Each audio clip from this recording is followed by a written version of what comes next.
Hi, friends. This is Pastor Bev, and welcome to another episode of Grace and Truth with Pastor Bev and Kelsey. Hello. And we have been going through the women in Genesis, and today we are going to talk about Tamar. Tomorrow? No, not tomorrow. Who's Tamar? Tamar. Tamar is a very interesting woman because she is not Hebrew. Oh. She's actually Canaanite. Got it. So that means that she's may or may not have been pagan. That's okay. So Tamar has a very interesting story. So usually I like to start with names, right? Now, Tamar's name means palm tree, specifically date palm. Like the actual tree? Like the actual tree. Okay. And that might grow dates that you can eat, not that you're going on, not the day of the week, but and I read a work from an author named Edith Dean, who does a complete history of the women in the Bible, but she leaves some out. She said, since Tamar's name is the same as that of the stately tropical tree of Bible lands, we can assume. I don't ever assume. Because when we assume, what does that do? Makes a of you, out and, of you and me. That she was a tall and sturdy woman with a graceful carriage. So it means that she was tall, graceful, that she was quite beautiful. Okay. So Tamar becomes the wife of Judah's sons. Okay. Now Judah had 3 sons with his wife, and who is not really named in all the translations, so I'm just going to skip her over. Sorry, Judah's wife. But the names of his sons are kind of weird. So the oldest son is named spelled E-R. Sounds like my dog when he sees somebody at the front door. I was just about to say, yeah. Although maybe that's grr and not. But, and that means awake. Hey, that's the kind of sound I make when I wake up. I think so. I think you're onto something there. But he was a bad man. Oh. He was not a good husband. The Bible actually describes him as wicked. And I think it's partly because he died very young. So he married Tamar. And so males of that time period were considered an adult at the age of, I think it's 13. I think so, yeah. And that's when they the males have their bar mitzvah and the females would have their bat mitzvah. They become adults at that time. That's what that celebration is all about. So he could have been quite young. We don't know how he died. All we know is that it is perceived that he died because he was wicked. Whoa. And that gives us an insight into what people thought death was. They thought that if you were a good and righteous person, you lived a long life. If you were a wicked person, you died very quickly. So totally in contrast to the song "Only the Good Die Young," that by Billy Joel, I think. Yeah. So what happens at the time is that when the husband dies, and this is the oldest son, so he had the inheritance, then his brother, the next in line, marries the wife and has a son with that wife, and the eldest son of that union actually receives the inheritance of the first son. It's kind of, okay? So you've got So many laws since Eden.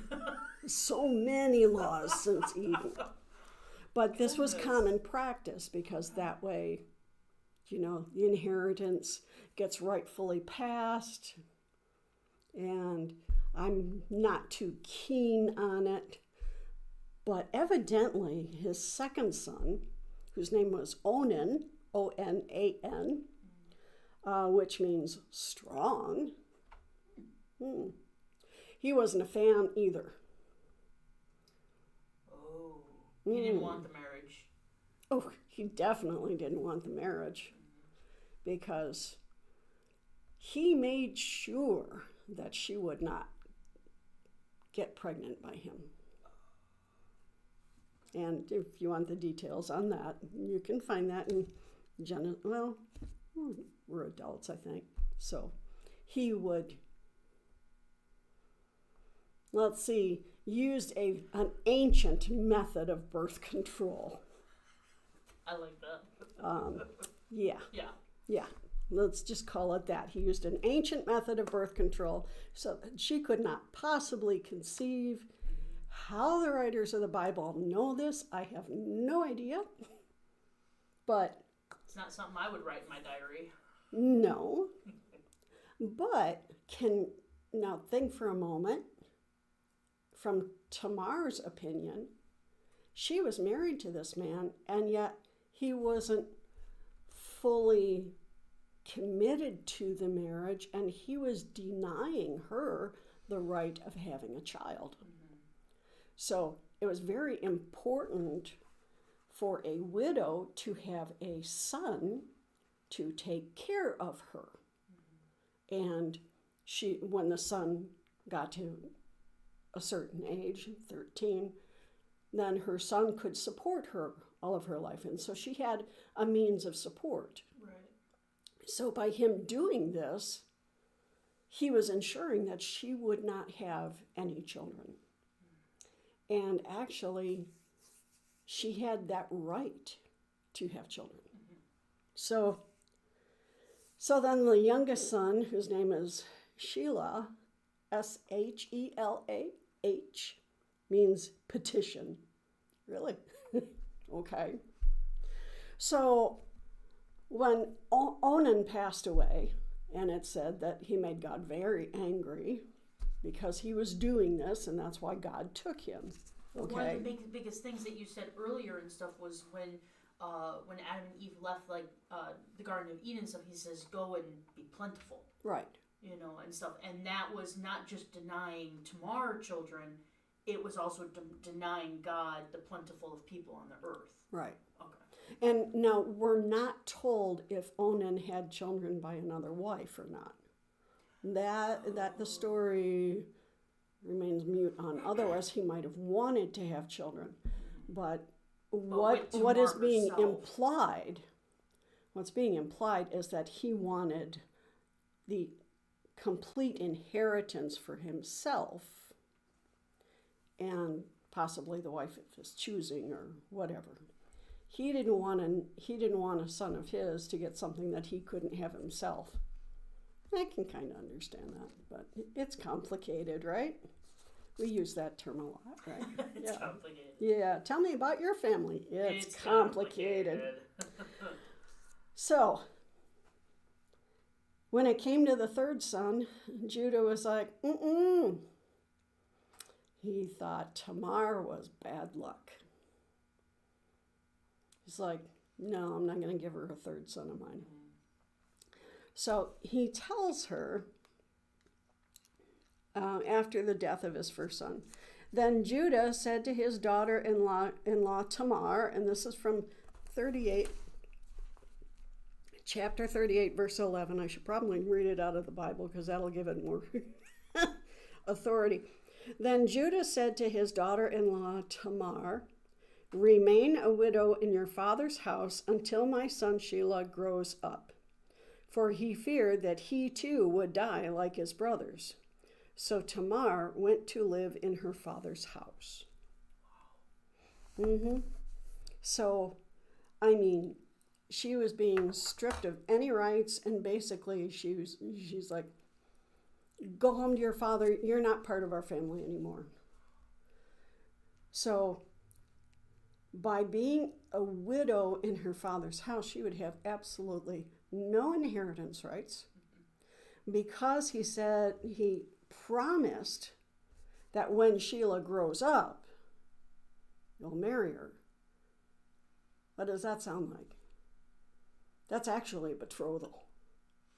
Yeah. So she has to live as a widow. She's betrothed to be married. So she cannot be married to anyone else. She cannot.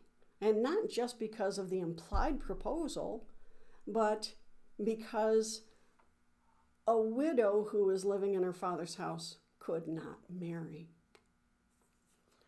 So widows had it really hard. And you see a lot of references in the Bible about widows who live very marginalized lives.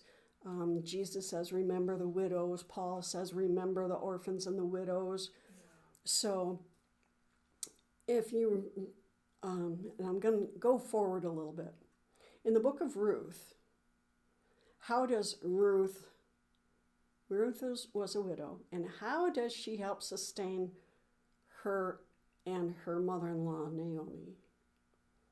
She is allowed to, by Boaz, to pick up anything that the gleaners leave in the field. So if she finds any extra grain laying on the ground or whatever, anything that they missed, then she could go out after them and she could try to get something from them. Now, in that situation, Boaz said, make sure that you leave enough for her. Well, that wasn't the case for Tamar. And she was Canaanite. So their laws were somewhat similar, but yet different. So really, Tamar, who had been in this interfaith marriage, she was really stuck between a rock and a hard place. And I really do not like that expression, but that's just the best explanation of it. She was doomed to live a very difficult life with no prospects for her future whatsoever. So when Shelah became of age, she noticed, nope, nothing's happening. What does that do to a woman?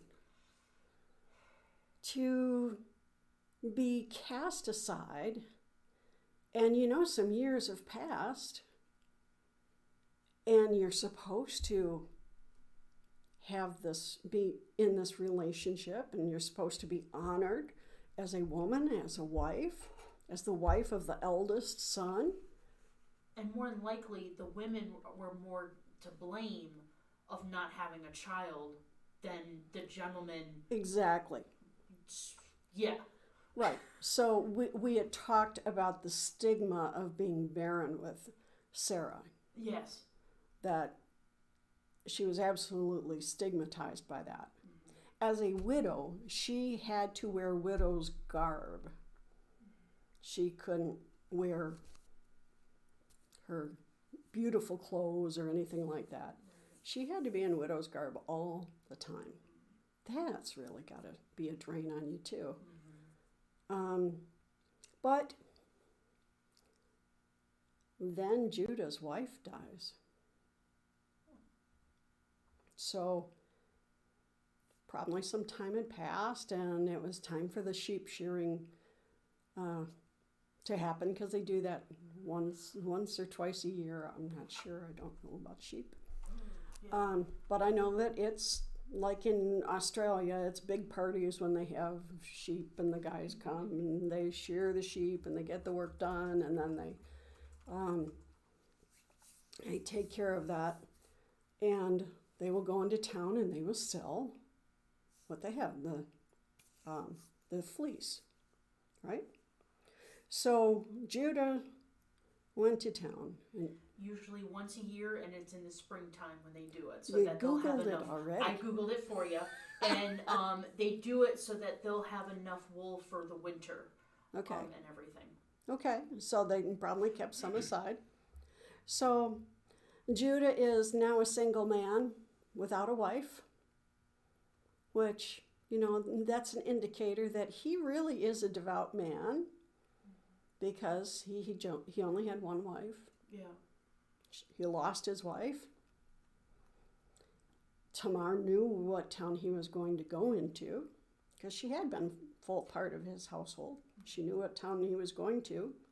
She knew when he was going. And so she took off her widow's garb, and she put on some of, like, possibly her finest clothes, colorful, and she had a veil over her face, so that she couldn't be recognized.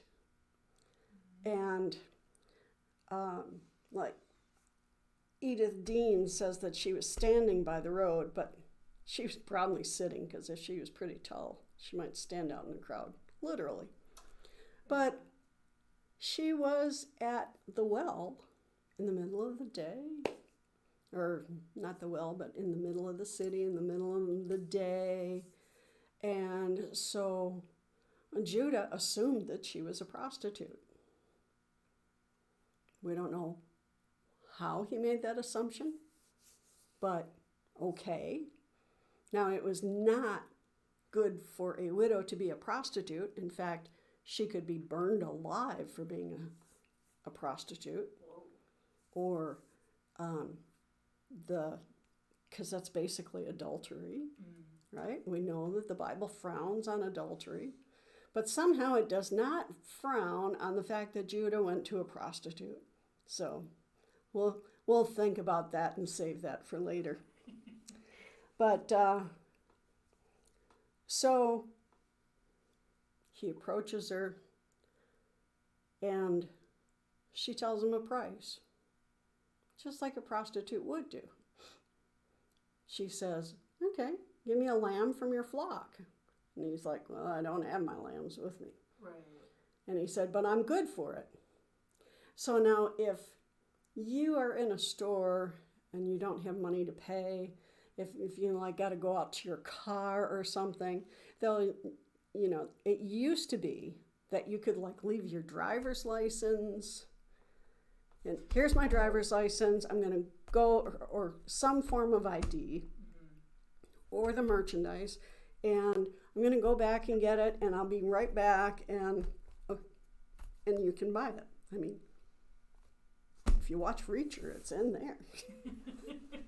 Season 2, episode 1. I actually had that the other day and stuff, where one of the something didn't quite go right with my card or whatever, and I had to go to my car and get some change, and they just pulled the bag out and they printed out the receipt. Went out to my car. I didn't have to leave anything, but I went out to my car, grabbed my money, came back in, and they just rescanned the receipt, and I was able to pay it right there. Oh, that's cool. So yeah. Yeah. No. So so that is not an unknown. That's a fairly common practice. Sure, it happens, right? So they did what they do. He left an IOU for her. Basically, he left her an IOU. So what he left her.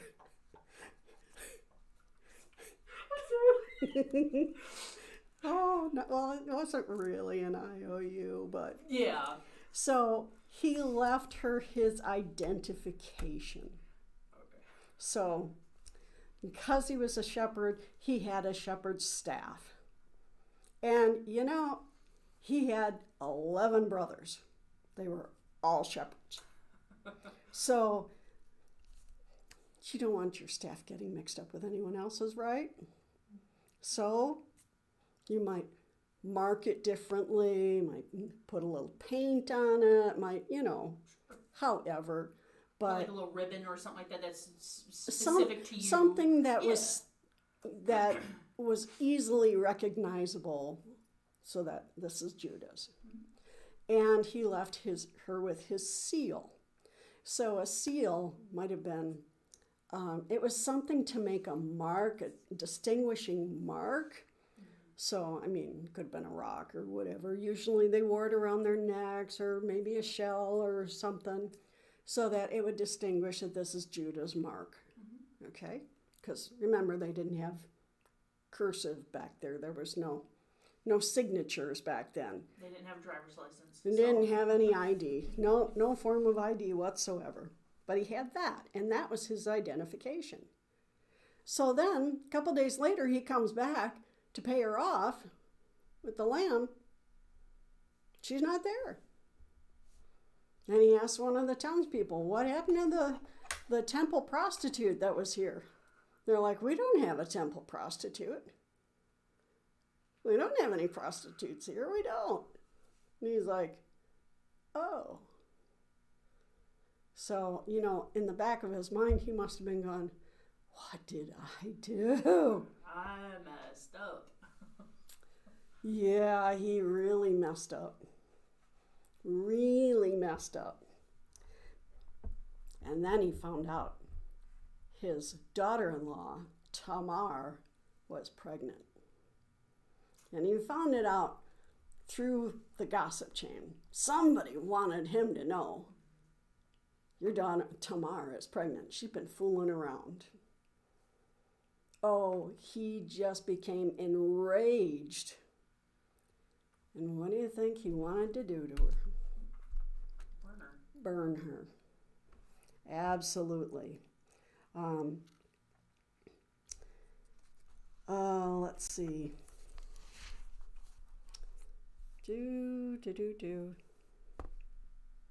About 3 months later, Judah was told, your daughter-in-law Tamar has played the whore. Well, I don't like that word. Moreover, she is pregnant as a result of whoredom. And Judah said, bring her out and let her be burned. As she was being brought out, she sent word to her father-in-law, it was the owner of these who made me pregnant. Take note, please, whose these are, the signet and the cord and the staff. She was like, they're yours. And then he said, Judah acknowledged that, oh my gosh, those are mine. And he said, she is more in the right than I, since I did not give her to my son Shelah. And he didn't sleep with her ever again. No big surprise there. But what she did was she demanded her rights for motherhood. And some say that she did prostitute herself. Others are not so sure about that. I think I'm leaning on the side of, I'm not so sure that that's what it was, because she was intent just on her father-in-law. I mean, he was not married. She was a widow, and it's right because it was still... She kept it in the family. Exactly. That's exactly right. Yeah. So, she couldn't have the son, so, okay. She did better than the sons would, because now, here are these other two sons, and she had twins. And one of these twins, whose name was Perez, would become one of the ancestors of David, who would become an ancestor of Jesus. So think about that. If she had not demanded that, You know, I personally, I think that was a God thing. I mean, I don't know about how mothers give their sex talks today. I only know about what I received.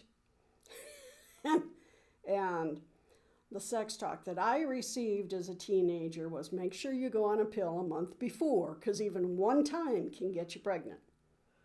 Tamar is living proof of that. One time can happen. She no longer had to live as a widow. Now she had the rights of a wife. Because he acknowledged the union, now she became a wife. I think that part's interesting for Judah to acknowledge that. He could have said, oh, no, those aren't mine, to save face for him and his family, but he was a righteous he was a righteous man. He was. And he knew he had done wrong. So that's interesting on the gentleman's side of that, where, you know, he stayed with that righteousness. Yeah, he did the right thing. Yeah. Which you would expect from someone who was a ancestor to Christ. You would expect only good things, right? So don't call her bad things. Don't call her the prostitute. Don't, you know. But she was quite determined to receive her rights. And now, how determined are you in your journey with Jesus? You know, there are some days when I just really don't want to read my daily Bible. Some days I just don't want to do it. Some days I make myself do it. And you know what? That's okay. Because when you spend any time with the Lord, He will bless you no matter what. So just kind of think about that nugget and think about Tamar, who said, I have a right to children. I have a right to my own life. I have a right to live as a wife.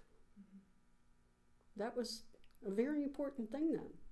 And that's exactly what she received. God blessed her through her actions. So, quite an interesting story, isn't it? Yeah. Now, there is a parallel to this story. So, a parallel means that it's something similar, but it's kind of different. Next time, we are going to talk about Potiphar's wife. Potiphar was the Egyptian who bought Joseph. Oh. Yeah. So that's a great story too. But we're going to look at the parallel relationship between Tamar, who was accused of being a prostitute, and the wife of the Egyptian who... So tune in next time with Grace and Truth with Pastor Bev. Be blessed and a blessing to others, my friends.